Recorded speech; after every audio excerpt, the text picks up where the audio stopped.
కదండి! ఇదొచ్చి వరి పంట అండి. నేను నా ఫ్రెండ్ కలిసి మేము ఫీల్డ్‌కెళ్ళామండి. ఫీల్డ్‌కెళ్ళేటప్పుడు రైతులకి ఒక విషయం అడిగామండి. రైతులందరికీ కూడాను నారు తీస్తున్నారు బానే ఉంది. నారు పైన చిగుర్లు ఎప్పుడైనా మీరు తుంచారా? ఎందుకు మేడం అలా అడుగుతున్నారు? మేము ఇంతవరకైతే తుంచలేదు. చాలామంది వరకు చెప్పారు. కానీ మేమెందుకంటే మాకు కూలీల కొరత వల్ల మేము తుంచలేదండి అని చెప్పేసి అన్నారండి రైతులొచ్చి. కానీ మేమాకైతే ఒక విషయం చెప్పామండి. ఈ ఆకు పైన నారు పైన ఉన్నటువంటి కొనలను తుంచడం వలన ఆకుముడత, పీక పురుగు, తర్వాత ఉల్లికోడు, అగ్గి తెగులు, కుళ్ళు తెగులు ఇటువంటివన్నీ రానివ్వకన్నా ముందుగానే మీరు నివారణ చేసుకోగలరు.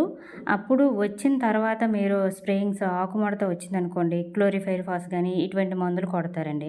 అలాగే అగ్గి తెగులొస్తే హెక్సాకొనజోల్ గానీ ఇటువంటి మందులనేది కొట్టడం వలన ఏంటంటే భూమి నిస్సారం అయిపోతుంది. రెండోదేంటంటే పంటకి తర్వాత దిగుబడి వస్తుంది. పురుగులు తగ్గిపోతాయనేసి ఇది గానీ కెమికల్‌తో కూడుకున్న పంటనే మనం తింటున్నామండి ప్రతీది కూడాను.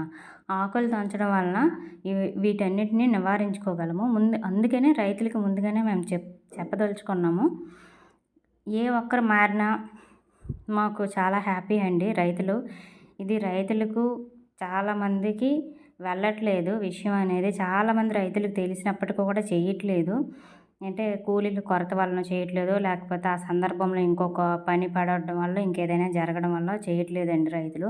కానీ ఏదైతే నారు పైన కొనలు తుంచుకోవడం వలన పురుగులు, తెగుళ్ళు నివారించుకోగలుగుతున్నామంటే చాలా వరకు మంచి విషయం అండి అది. కొద్దిగా రైతులు ఎవరైతే ఉన్నట్లయితే రైతు కుటుంబాల నుంచి ఉన్నవాళ్ళు చాలామంది ఉన్నారండి.